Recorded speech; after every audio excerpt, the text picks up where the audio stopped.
Shalom Bapak Ibu yang saya kasih di dalam Tuhan Yesus Kristus. Bertemu kembali bersama saya Kalib dalam session yang terakhir di materi kita saat ini. Kita melanjutkan materi kita yang diambil di dalam kitab Petrus ya. Dan hari ini kita akan belajar bersama-sama di dalam 2 Petrus pasal 1 sampai pasal yang kedua. Dan masih dengan tema yang sama, yaitu menderita bagi Kristus. Mengapa ini menjadi hal yang harus saya bahas terus? Karena menderita bagi Kristus itu adalah tema utama di dalam kitab Petrus ini. Baik, sebelum kita lebih jauh memulai materi kita, sebaiknya kita berdoa. Saya akan pimpin kita di dalam doa. Terima kasih Tuhan, kami sungguh bersyukur di saat ini Tuhan menyertai kami, membimbing dan menolong dalam setiap aktivitas kami. Kalau pada saat ini kami ingin belajar bersama-sama di dalam kitab Petrus, biarlah Engkau memberkati kami semua. Terima kasih, kami ingin memulai materi ini. Di dalam nama Tuhan Yesus Kristus kami berdoa. Amin. Baik Bapak Ibu yang saya kasih di dalam Tuhan Yesus Kristus. Pada saat ini kita belajar di dalam 2 Petrus pasal 1 sampai pasal yang kedua. Ya, jadi saya berharap Bapak Ibu bisa mengikutinya dengan baik sehingga materi yang kita ajarkan beberapa session ini itu bisa kita dalami secara pribadi masing-masing. Ketika Bapak Ibu belajar bersama saya dan tentu ada wawasan-wawasan yang lain yang Bapak Ibu dapatkan, itu boleh kita terapkan dalam pelayanan, dalam pendidikan kita dimanapun kita berada. Nah, kitab 2 Petrus ini seperti yang saya sampaikan dari awal bahwa kitab ini ditulis oleh Rasul Petrus sebagai surat pastoral untuk menguatkan orang percaya di mana mereka pada saat itu sedang mengalami penganiayaan dan juga adanya pengaruh guru-guru palsu. Ya, di dalam 2 Petrus ini di situ ada kata genostikoi. Genostikoi itu adalah orang-orang yang meragukan kedatangan Kristus kedua kali. Nah, konteks ini ya, konteksnya adalah tekanan eksternal, penganiayaan Romawi dan internal di mana ada ajaran yang menyesatkan jemaat pada saat itu. Nah, oleh sebab itu di sini Petrus menekankan epignosis atau menekankan pengetahuan mendalam tentang Kristus. Arete ya, kebijakan ilahi. Nah, mengapa ini sangat penting? Karena ini adalah dasar atau pondasi iman. Jadi pondasi iman orang percaya. Dengan tujuannya adalah memastikan jemaat bahwa penderitaan yang dialami oleh jemaat itu atau patema itu adalah bagian yang tidak bisa terpisahkan dari proses pemurnian iman jemaat pada saat itu. Dan juga berbicara tentang kedatangan Tuhan yang kedua kali itu adalah pengharapan yang tak tergoyahkan. Nah, ini yang mendasari bagaimana Petrus ini menulis surat ini kepada jemaatnya yang kedua, ya. Alasan-alasan itu menguat, ya, karena adanya masalah eksternal dan internal tadi. Nah, oleh sebab itu mungkin konteks hari ini di zaman kita, di era media sosial, ada hoax, ada relativisme, ya, kebenaran merajalela, yang dimana ada mirip dengan guru palsu di zaman Petrus, ya. Ada banyak hari ini kita mengalami akan hal itu. Misalnya tren spiritualitas tanpa agama gitu, ya. Ada orang-orang yang menolak adanya otoritas Alkitab seperti itu. Nah, dari hal ini di dalam 2 Petrus pasal 3 ayat 1 sampai 18, dan di sini menjadi penekanan bagi saya hari ini, ya.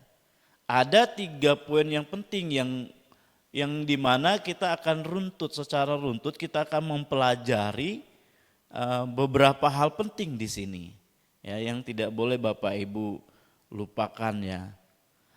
Nah, yang pertama adalah berbicara mengenai bagaimana penulis menggunakan bahasa Yunani di sini, ya, yaitu empaktai, ya. Empaktai itu pengejek di ayat yang ketiga. Nah, empaktai ini itu menggambarkan orang-orang yang meragukan janji Kristus. Nah, mereka berargumen, ya, di mana janji tentang kedatangannya di ayat yang keempat, Petrus menangkis keraguan dengan mengingatkan, ya, mengingatkan jemaat pada saat itu, yaitu kata lisimos, ya, itu air bah di ayat yang ke-6. Nah, ini adalah sebagai bukti penghakiman Tuhan di masa lalu. Ya, ketika Petrus mengaitkan persoalan di masa lalu, yaitu berbicara tentang air bah, itu mengingatkan. Dan itu adalah sebagai bukti penghakiman Tuhan di masa lalu, yang tidak bisa siapapun meragukannya sebenarnya, ya. Dan kenapa? Karena ini adalah menegaskan bahwa dunia akan dihakimi, ya. Di ayat yang ke-7 oleh api gitu, ya. Kita akan dihakimi oleh api. Ya, oleh Tuhan sendiri, yaitu api gitu. Dan itulah nanti yang kita tahu bahwa setiap manusia, ya, akan mengalami dan akan akan dihakimi, ya. Semua kita pastinya akan dihakimi nantinya. Nah, Petrus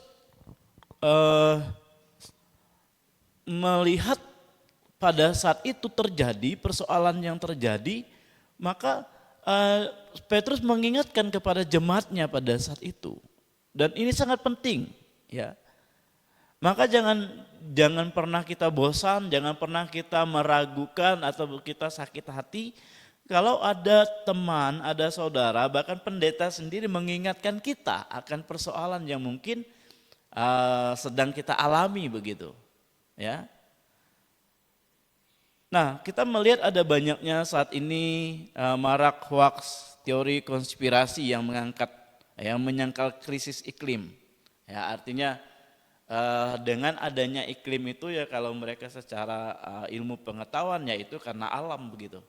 Tetapi sebenarnya kalau kita kaitkan ke dalam kebenaran firman Tuhan, itu sangat berkaitan erat gitu. Apa yang terjadi?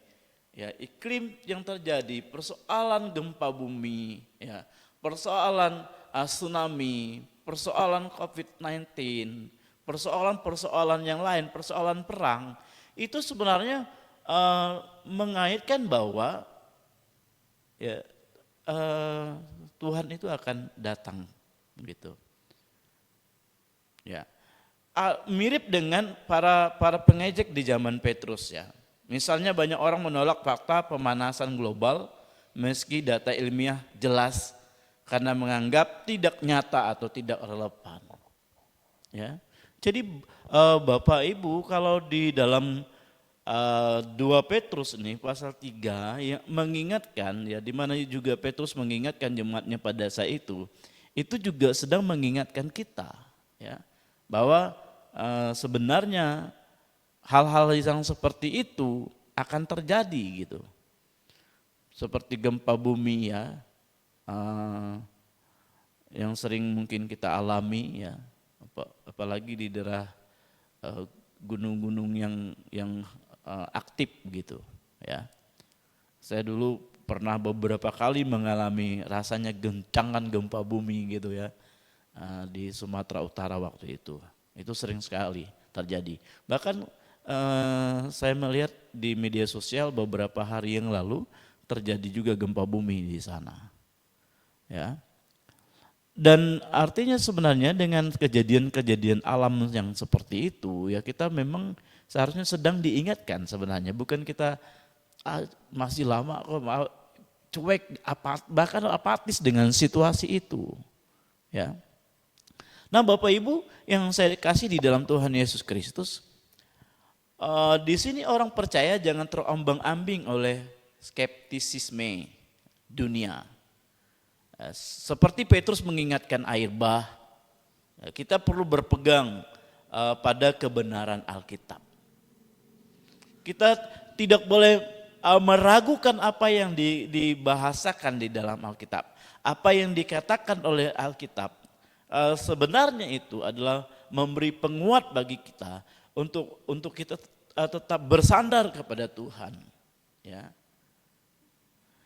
Nah, ada dalam 2 Petrus pasal 1 ayat 6 itu hipomone, itu ketekunan. Ya. Menegaskan kepada pembaca saya dan saudara hari ini supaya kita tekun gitu dalam iman dan kepercayaan kita. Misalnya melalui advokasi kebenaran di media sosial atau diskusi terbuka tentang pengharapan Kristus, ya. Itu mungkin boleh menguatkan kita ketika kita menghadapi setiap persoalan, setiap tantangan yang hari ini mungkin banyak orang mengalami gitu. Ya. Nah, oleh sebab itu sangat baik sekali kalau kita mengikuti doa gitu di gereja ya, mengikuti persekutuan di gereja-gereja yang dilakukan ya, mengikuti pembacaan firman Tuhan. Ya itu sangat penting sekali Bapak Ibu.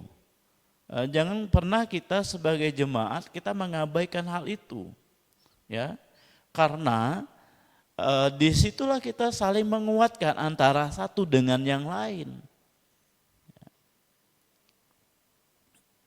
Dan selanjutnya kita melihat bahwa saat ini ada marak sekali hoax dan teori konspirasi yang menyangkal Kristus ya, menyangkal iklim. Oke. Ini sudah tadi ya. Aplikasinya bagi kita adalah orang percaya jangan terombang-ambing oleh situasi dunia ini ya. Kita harus kuat, kita harus mampu dan terutama kita harus percaya kepada pimpinan dan penyertaan Tuhan dalam hidup kita. Jadi dalam 2 Petrus pasal yang ketiga ini mengingatkan kita ya, supaya kita tetap kuat, supaya kita tetap tekun di dalam menghadapi goncangan yang ada ya. Jadi Bapak Ibu kalau mungkin hari ini sedang mengalami beberapa hal yang mungkin tidak baik gitu ya, tanda petik ya. Boleh kita mengingat bahwa itu mungkin memberikan pemahaman bagi kita atau istilahnya tombol pengingat bagi kita untuk kita tetap tekun di dalam Tuhan. Gitu. Atau mungkin kita justru terombang-ambing dengan situasi itu. Ya. seperti yang Petrus juga katakan, saya hari ini juga sedang mengingatkan saudara supaya kita tetap kuat di dalam Tuhan. Dan selanjutnya ya di bagian yang selanjutnya di dalam 2 Petrus pasal 3 ayat 8 sampai yang ke-10 itu berbicara tentang keselamatan, kepastian kedatangan Tuhan ya.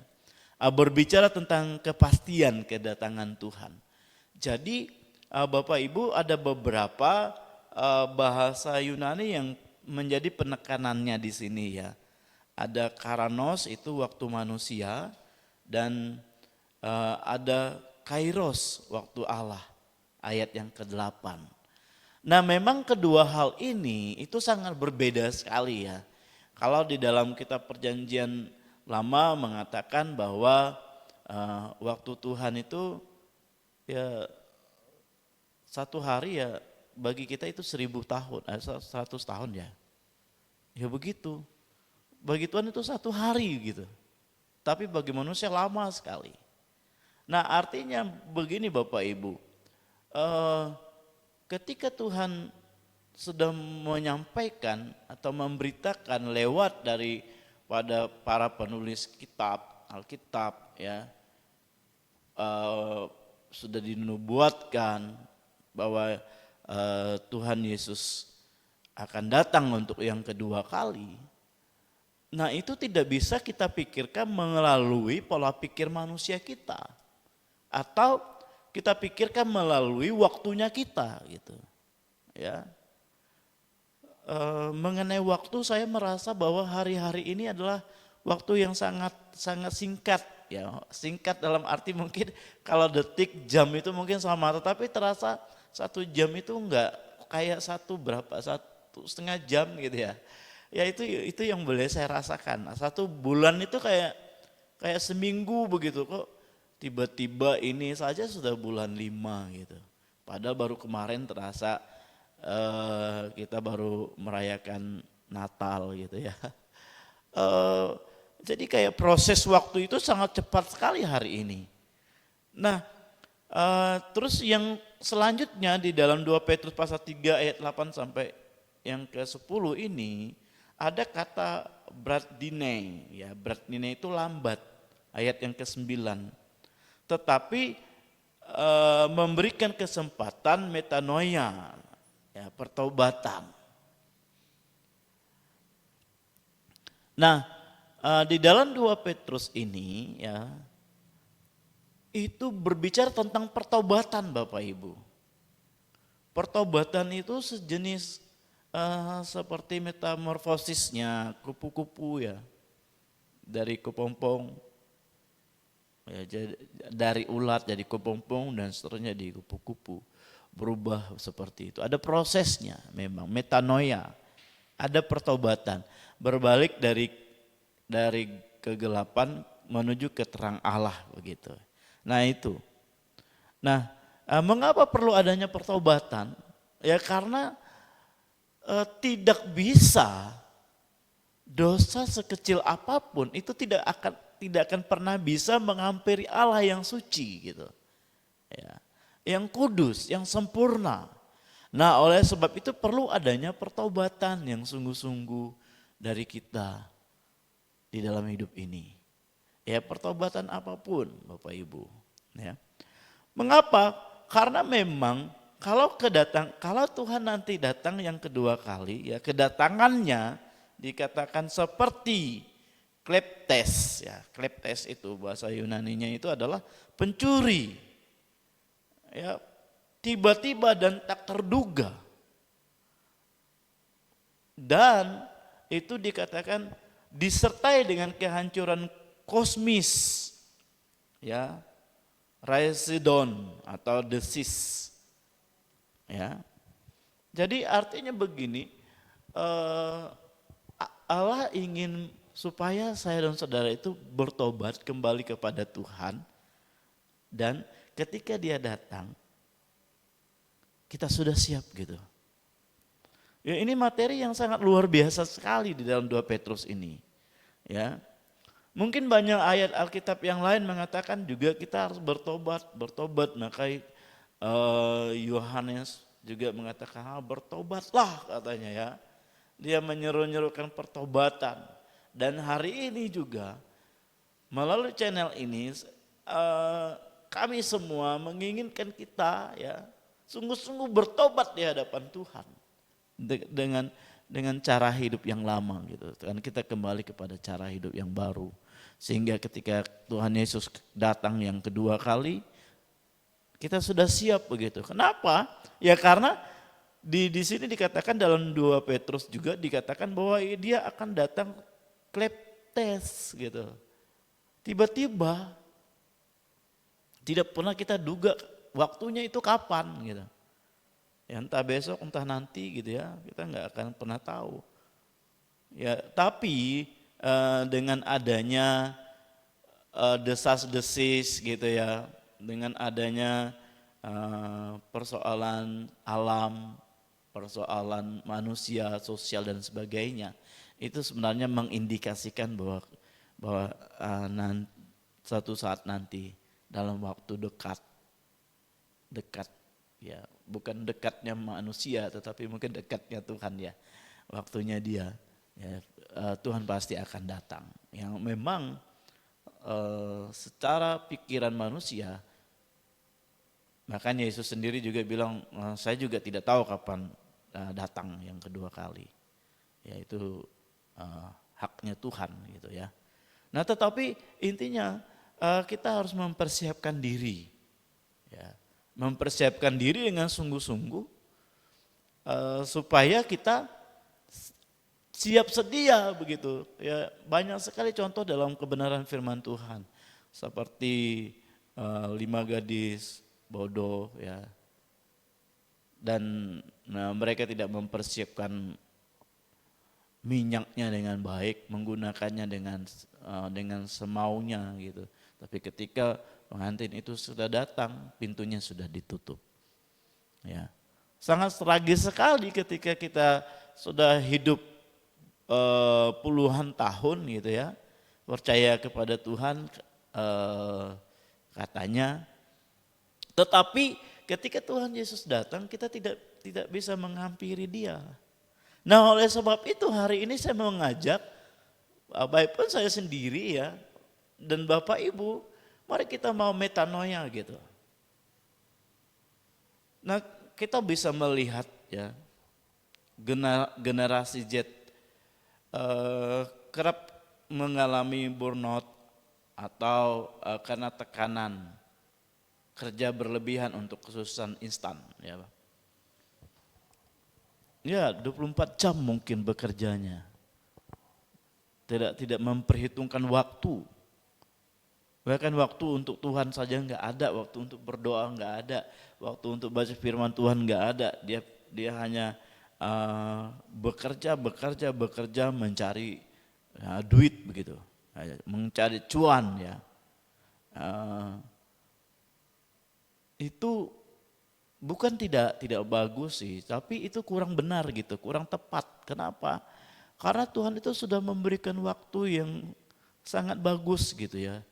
Dari jam 6 sampai jam 6 malam gitu ya.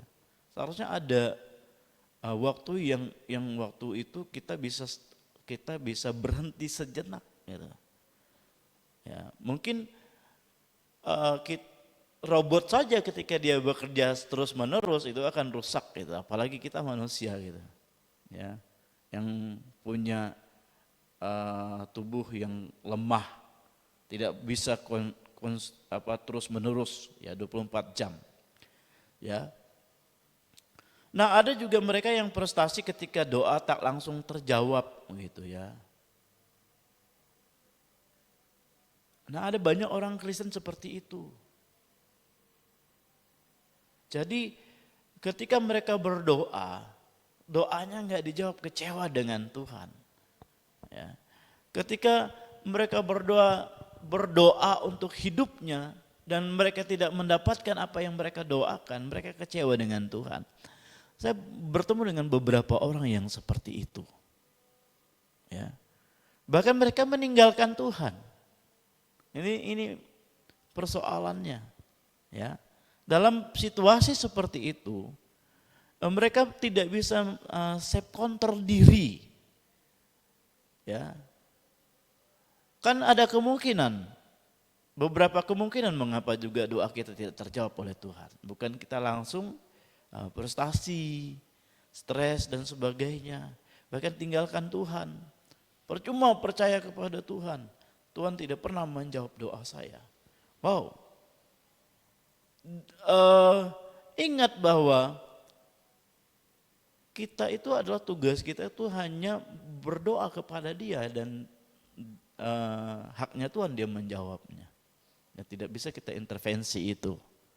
Ya. Tetapi maksud saya di sini adalah teruslah ya, kalau kamu belum terjawab doanya ya teruslah berdoa, teruslah berdoa, teruslah berdoa. Maka firman Tuhan mengatakan berdoalah senantiasa. Terus menerus, doa itu terus menerus. Ya. Sampai kapan? Ya sampai Tuhan datang yang kedua kali. Sampai doamu terjawab oleh Tuhan.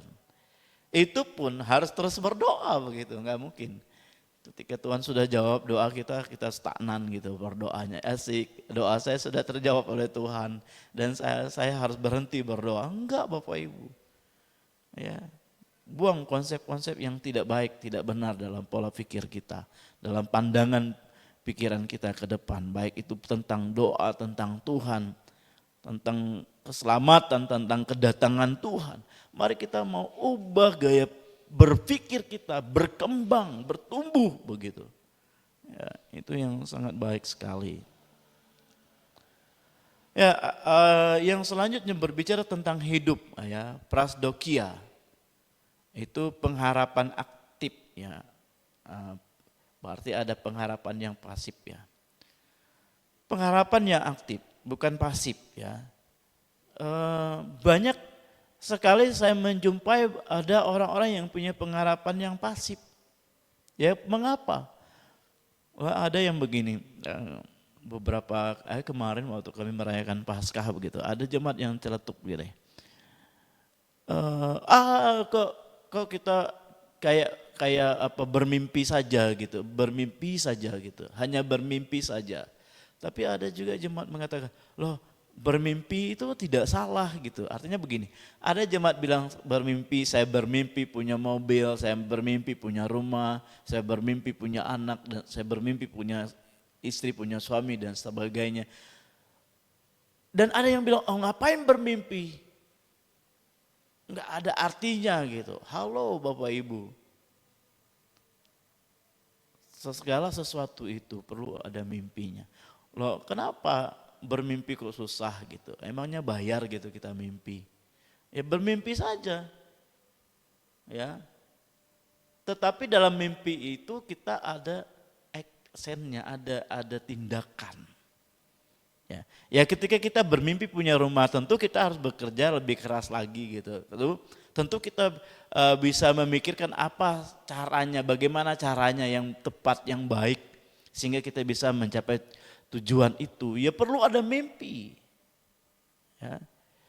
Nah ada pengharapan yang aktif Bapak Ibu, bukan pasif. Contohnya ada alih-alih cemas menunggu. Gunakan waktu untuk mentoring rohani atau proyek pelayanan yang berdampak seperti membantu korban bencana atau mempromosikan keadilan sosial. Ya ini sangat sekali. Bapak Ibu saya ingin menyampaikan satu hal di konteks ini ya. Hari ini ketika kita hadir di dunia ini, satu hal yang Tuhan inginkan terjadi dalam hidup kita. Kita berdampak bagi orang lain. Ya. Siapapun kita, dari latar belakang apapun, atau kita memiliki kelemahan fisik, tetapi Tuhan inginkan kita itu berdampak bagi orang lain. Ya. Dengan apa? Dengan apa yang ada dalam diri kita. Kita berdampak, ya, kita menjadi berkat bagi orang lain. Nah, Jadi Bapak Ibu, ini yang bisa kita pelajari tentang kepastian kedatangan Tuhan. Artinya bahwa di dalam 2 Petrus pasal yang ketiga ayat 8 sampai yang ke-10 itu menegaskan bahwa suatu saat nanti Tuhan pasti datang yang kedua kali. Ya. Walaupun tidak ada satupun orang yang akan tahu kapan. Karena dia bilang di dalam 2 Petrus ini, ya, dia di ayat yang ke-10, dia itu datangnya tiba-tiba, tak terduga. Ya tiba-tiba pak gitu ya, langsung datang gitu ya. Ya itu tiba-tiba, artinya bahwa kita itu harus bisa mempersiapkan diri dengan sungguh-sungguh. Ya, jadi Bapak Ibu, harapan saya kitab 2 Petrus pasal 3 ayat 8 sampai yang ke-10 ini kita bisa memastikan hari ini bahwa Tuhan pasti akan datang. Gitu. Nah, sehingga kita bisa mempersiapkan diri. Ya.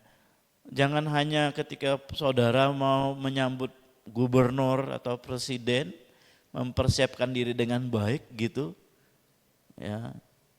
Menggunakan jas yang bagus, pakaian yang cantik gitu ya. Bermake up dan sebagainya. Tetapi untuk menyambut kedatangan Tuhan juga kita harus bisa selalu mempersiapkan diri. Ya. Kalau ada lagu mengatakan setiap detik, setiap saat, setiap waktu kita bisa mempersiapkan diri. Nah, itu yang disampaikan di dalam 2 Petrus pasal 3 ayat 8 sampai yang ke-10 bahwa kedatangan Tuhan itu pasti. Dan yang selanjutnya di 2 Petrus pasal 3 ayat 11 sampai yang ke-18. Hidup menantikan kedatangan Tuhan. Nah, ada beberapa ayat yang menegaskan ya, yang di dalam bahasa Yunaninya itu ada spedio, itu bersegera, ayat yang ke-12. Terus ada hasios, itu hidup kudus. Ya.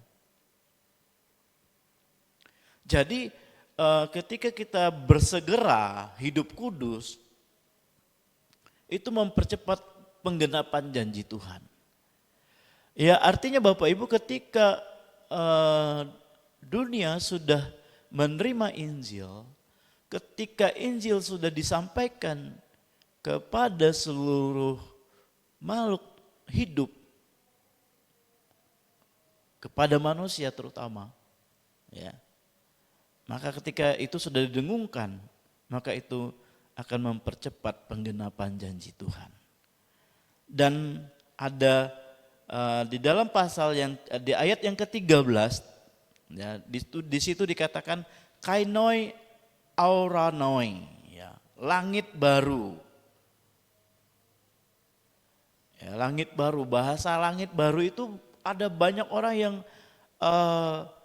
memberikan penafsiran, tetapi hari ini mungkin sedikit pencerahan dari saya bahwa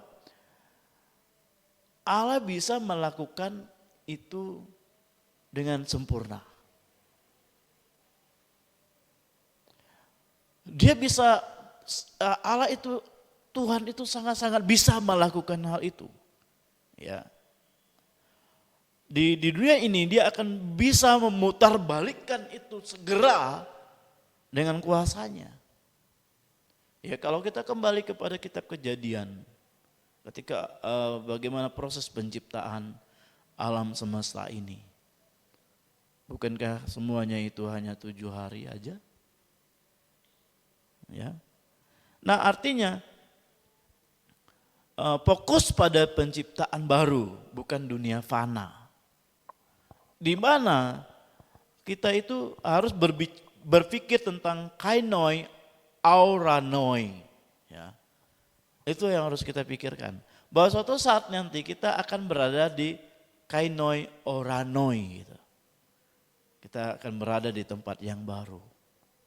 Yang sudah Allah siapkan bagi kita. Ya. Nah, di ayat yang ke-18 itu ada ausenete en kariti. Itu bertumbuhlah dalam kasih karunia. Jadi dalam 2 Petrus ini pasal yang ketiga ayat yang ke-18 itu mengingatkan kita supaya kita bisa bertumbuh dalam kasih karunia Allah. Bahwa konteksnya hidup kita ini bisa memahami bahwa hidup saya ini oleh karena kasih karunia Allah. Kalau saat ini saya ada, kalau saat ini saya bisa melakukan pelayanan, kalau saat ini saya diberkati dalam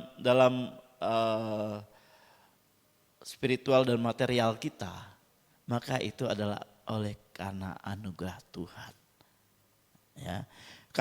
Kalau posisi hari ini kita mungkin lebih dari orang lain ya dalam konteks jabatannya, itu juga oleh karena kasih karunia Tuhan.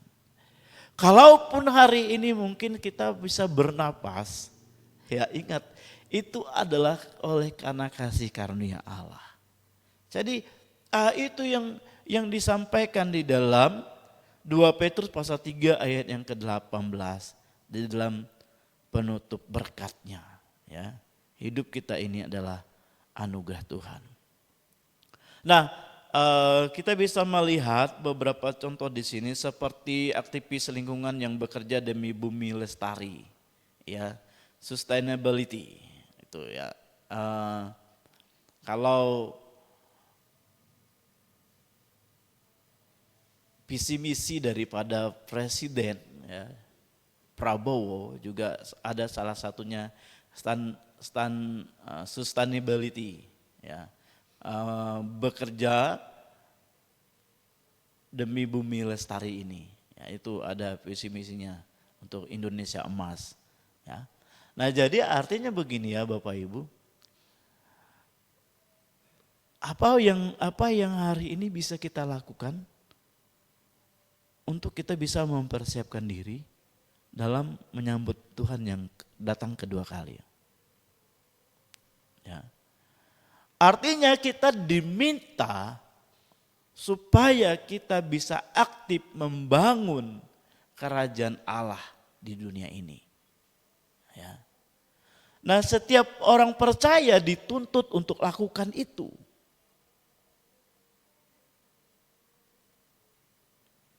Jadi kita harus menyadari akan hal itu Bapak Ibu. Ya. Bahwa setiap orang percaya harus aktif membangun kerajaan Allah ini di dunia ini. Ya, mungkin kita bisa melihat contohnya ya, melawan ketidakadilan. Ya, ada kita yang diberikan jabatan tinggi begitu ya. Jadi anak Tuhan, sudah percaya kepada Tuhan Yesus. Maka seharusnya tindakan kita bisa melawan ketidakadilan dalam kepemimpinan itu. Terus kita bisa memulihkan relasi. Ya. Mungkin hubungan dengan keluarga, ya, dengan teman sejawat. Kita harus bisa memulihkan relasi itu. Ya. Supaya visi misi Allah itu tersendiri ya itu bisa tercapai begitu.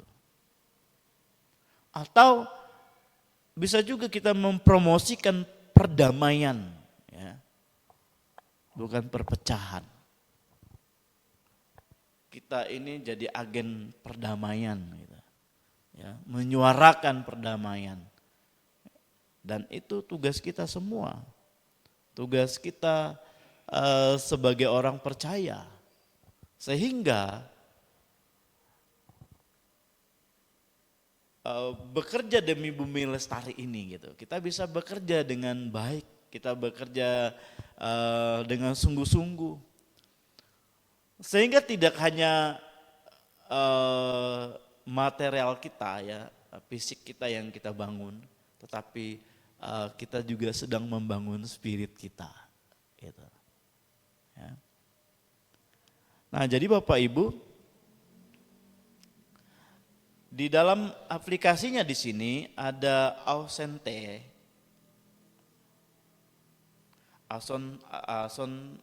ya, itu artinya pertumbuhan, tingkat pertumbuhan rohani. Nah, tingkat pertumbuhan rohani. Bagaimana kita bisa meningkatkan pertumbuhan rohani kita? Dengan apa Bapak Ibu? Mendisiplinkan diri kita. Nah, ini sangat penting. Ya, kita bisa mendisiplin diri kita ya. Ya mungkin kita tidak bisa selalu bersama-sama. Contohnya ada program dari gereja untuk kita bisa baca Alkitab bersama-sama. Tetapi karena waktu mungkin ya, kita tidak bisa. Tetapi kita bisa mendisiplin diri kita dengan saat teduh. Ya, saat teduh. Saat teduh sendiri mungkin 5 menit atau 10 menit ya. Nyanyi, berdoa, baca firman. Dan itu saat teduh gitu. Kita mulai disiplin diri kita. Memulai kita membaca ayat Alkitab ya. Dari satu pasal, 2 pasal ya sampai satu kitab gitu ya.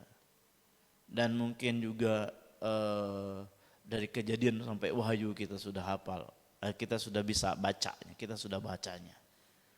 Ya, itu kita meningkatkan pertumbuhan rohani kita.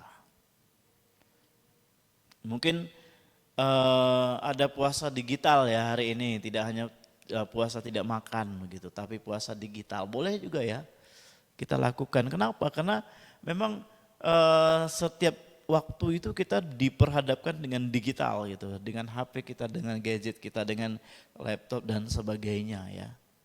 Kita mulai mungkin puasa digital. Ada satu orang mengatakan begini, saya kalau ketinggalan dompet itu tidak masalah.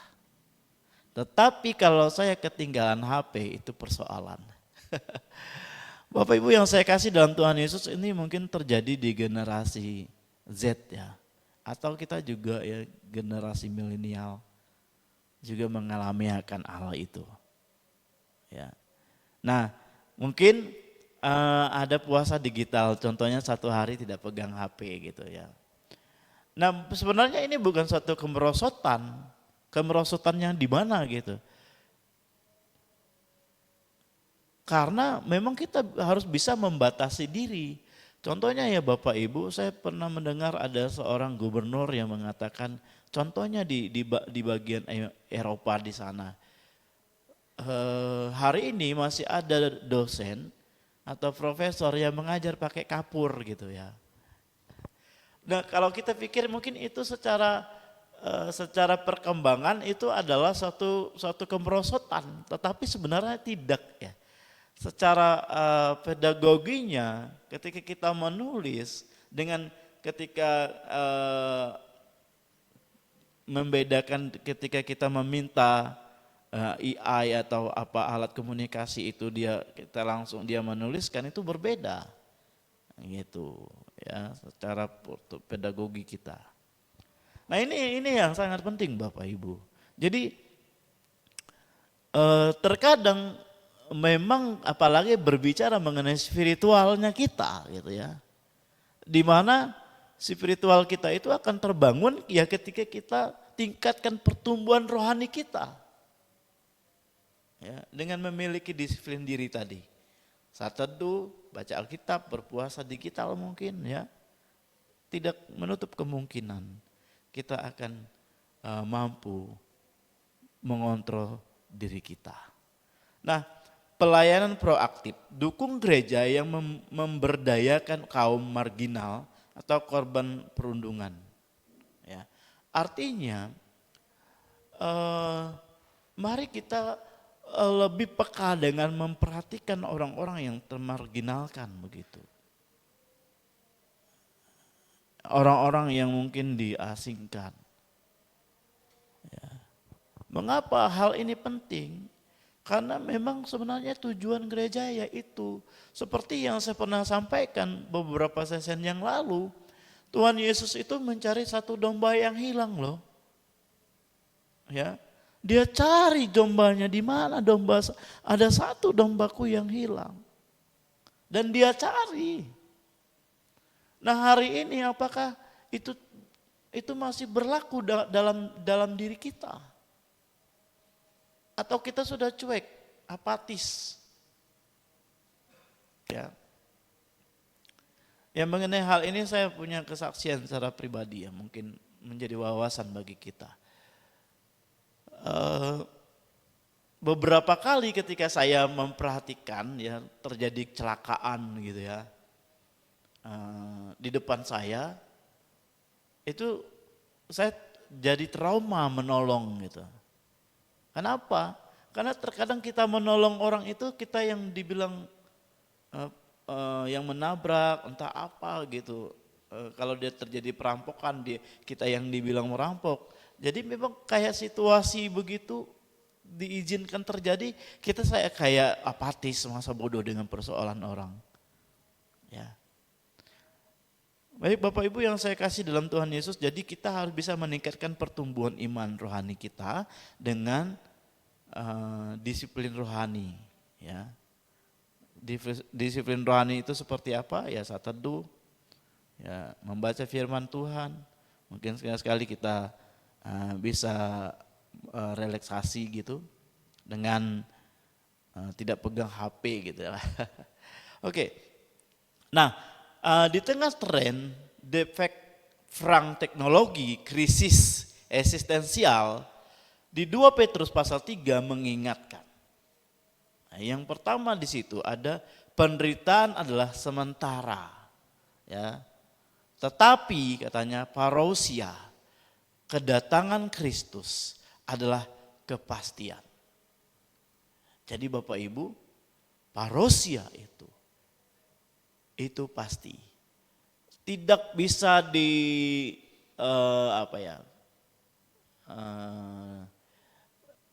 diragukan lagi begitu. Ya.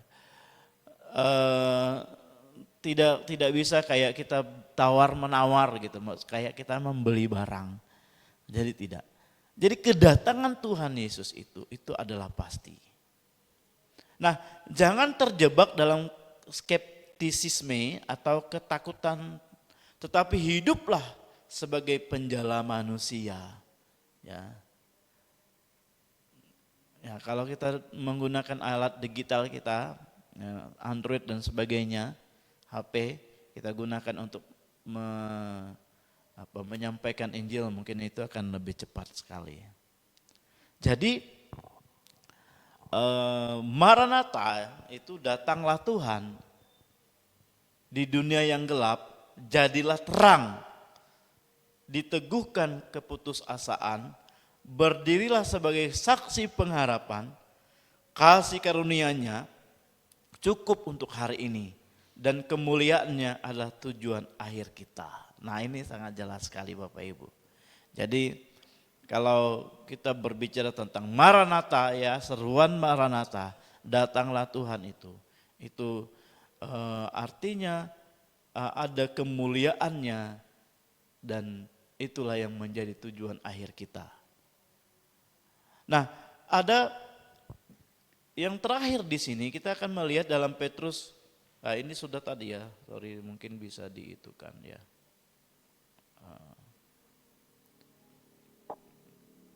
Ya, kita akan lanjutkan penderitaan sebagai bagian dari proses pemurnian iman ya di slide yang berikutnya. Jadi Petrus menekankan bahwa iman sejati diuji melalui penderitaan. Ya. Di dalam bahasa aslinya di situ adalah dokime, itu berarti ujian, uji atau pemurnian. Ya, seperti yang saya sering ilustrasikan seperti emas yang dimurnikan dalam api. Jadi penderitaan bukanlah hukuman, melainkan alat Allah untuk memperkuat karakter rohani kita. Iman, ketekunan, penguasaan diri, ya. Di ayat yang kelima dan ayat yang ketujuh. Oke, mungkin saya langsung kepada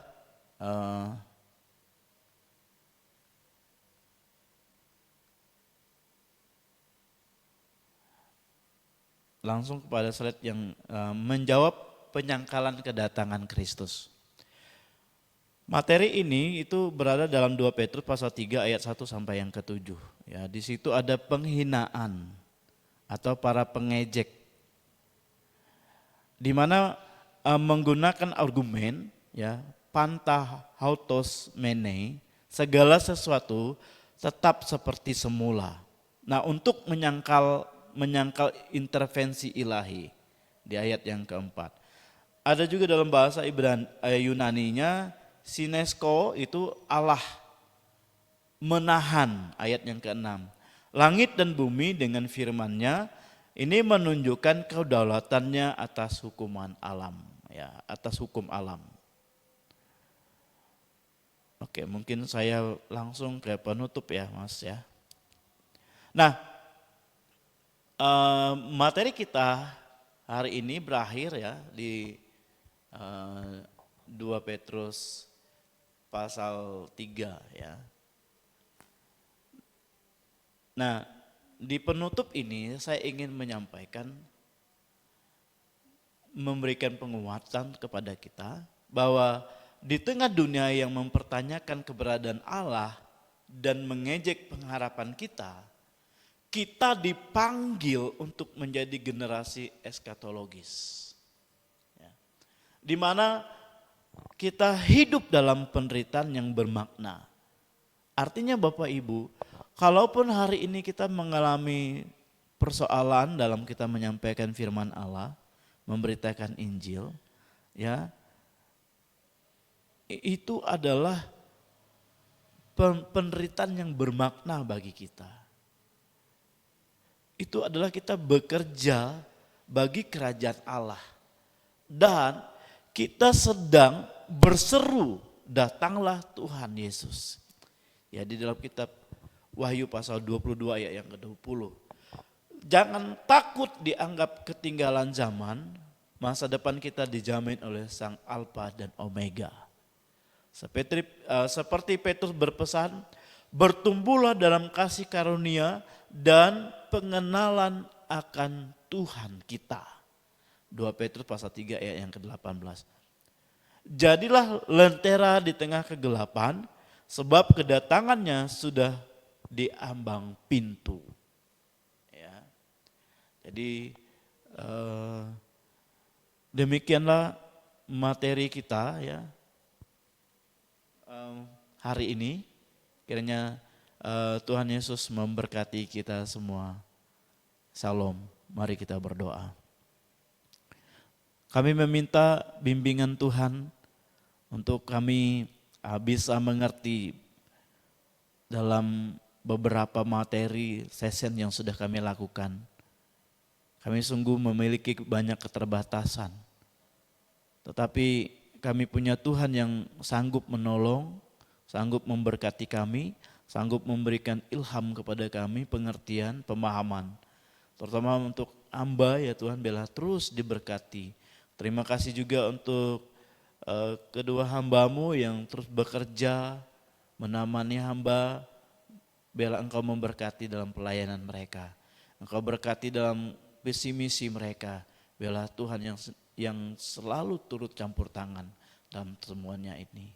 Begitu juga ya Tuhan, Smart People dimanapun berada, Bapak Ibu yang mengikuti acara ini, kami berdoa biarlah Engkau memberkati mereka ya Tuhan. Terima kasih Bapak, kami serahkan semua doa-doa kami. Di dalam nama Tuhan Yesus Kristus kami berdoa. Haleluya. Amin.